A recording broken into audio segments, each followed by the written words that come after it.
all came due at once. Within 60 days, she was virtually broke.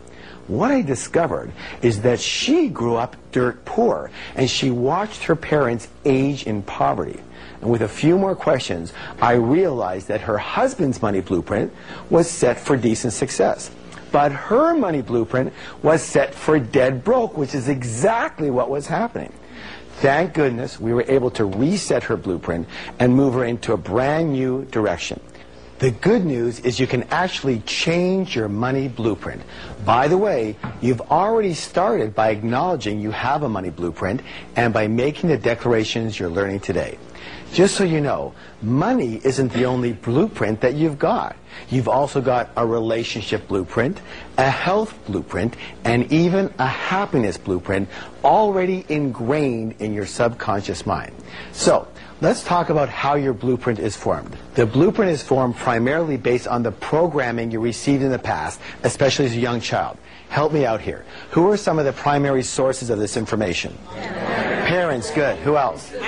Authority figures, siblings. Who else? Teachers. Yes, teachers, religious leaders, media, culture, friends. Thank you. Take culture. Isn't it true that certain cultures have a certain way of thinking and dealing with money? Yes? Yes. And that other cultures have a completely different way of thinking and dealing with money? Yes? Yes. And let me ask you a question.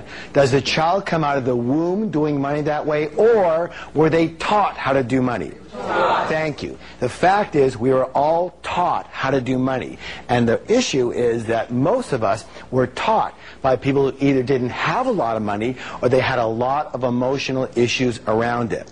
And their ways of thinking became our ways of thinking. All right, let's talk about how we're conditioned. 3 primary methods of conditioning. There's verbal programming, there's modeling, and there's specific incidents. Verbal programming. That's all about what did you hear when you were young? What messages did you get? Modeling. That's all about what did you see when you were young? And specific incidents. What did you experience when you were young around money, success, wealth, and rich people? Let's start with verbal programming. What were the phrases or messages that you heard about money and success and rich people when you were growing up? Raise your hand and let me know if you heard this one. Money is the root of all evil. Excellent. We got one there. Rich people are greedy. You have to work hard to make money. That's a really popular one. You can't be rich and spiritual. Excellent. Money doesn't buy happiness. Money doesn't bring love. How about this one? Money doesn't grow on trees. And I suppose nobody but me ever heard this one. We can't afford it. Excellent. Want to hear my father's favorite? Anytime I asked him for anything, he'd snarl at me, go, "Hey, what am I, making money?" I used to joke around with him. I say, "I wish. I'll take an arm, a leg. I'll take a baby finger, Dad." He never laughed once. Anyway, in addition to the generic messages that we heard, we also heard about stereotype messages. For example, if you're a man, maybe the message that you somehow got was that your job in life is to be a provider. And if you're not financially successful, you're not a real man. Now, whether you became financially successful or not, how has it felt to have that pressure on you? What have you missed out of in your life? Your family, your fun, your inner peace, because of the stress of what you were conditioned to believe about putting bread on the table. And yet, this is simply a blueprint you've been running. With the lessons you're learning in this program, it can change. In my experience, when you've got money handled, it positively affects every other part of your life. How many of you would agree? Now, excellent. So maybe the message you got was, you don't need a lot of money because when you retire, the government is going to take care of you. You know what? Let me say this. Maybe that made some sense in the past, but as most of us know, the government is almost bankrupt, and I suspect that it won't be long before the Social Security bin is bankrupt too. Then what are you going to do?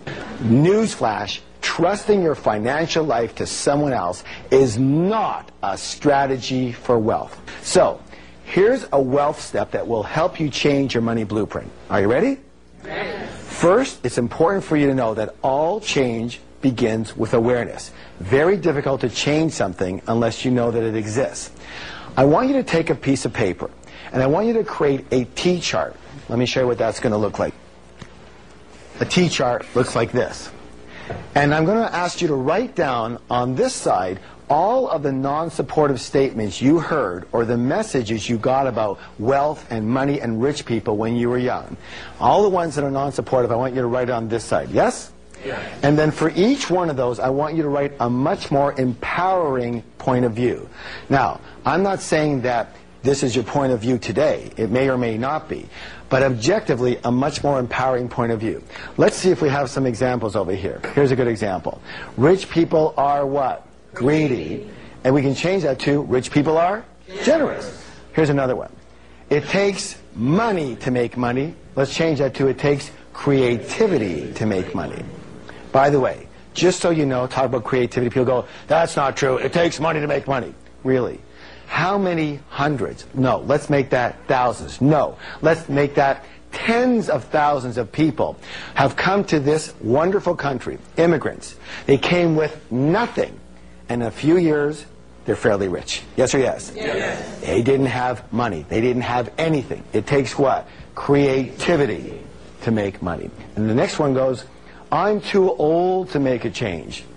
And we can change that to, I'm never too old to learn. Now, after you do this, what I want you to do is I want you to read the positive statements out loud 3 times each every single day. For how long? Until you're rich. Again, words have power. Words have what? Power. And these declarations will eventually become saturated into the neurological pathways of your mind. And all of a sudden, you will find yourself making new decisions, and with new choices come new results.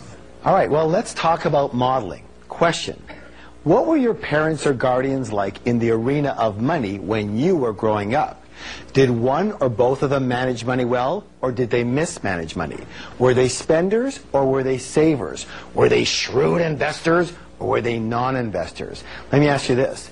Did money come fairly easily in your household, or was it always a struggle? Let me ask you this one. Was money a source of joy in your home too, or was it a source of bitter arguments? Why are we talking about this? Why is it important? Well, how many of you ever heard the saying, monkey see, monkey do? And of course, humans aren't far behind.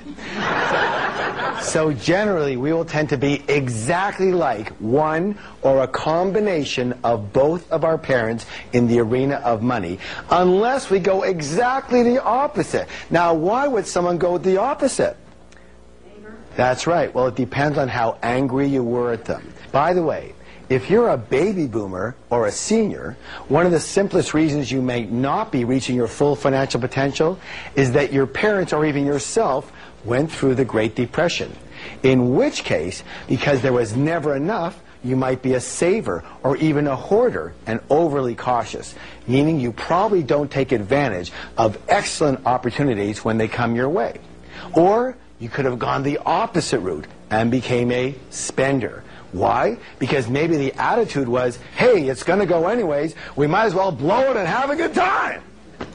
Of course, neither of these money blueprints work. And this modeling could actually be the main reason you've never reached your full financial potential.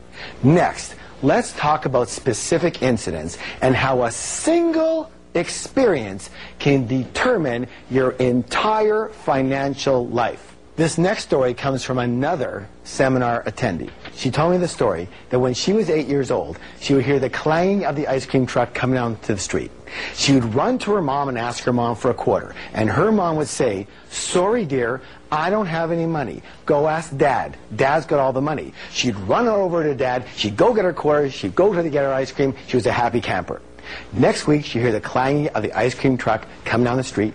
She would run to her mom and ask her mom for a quarter, and her mom would say, help me out here now. Sorry, dear, I don't have any what? Money. Go ask your dad. Dad's got all the money. She'd run on over to Dad. She'd go get her quarter. She'd go get her ice cream. She was a happy camper. Question, what did she learn about money? Yeah, first, that men have all the money. So when she first got married, what do you think she expected of her husband? Yeah, it wasn't quarters anymore.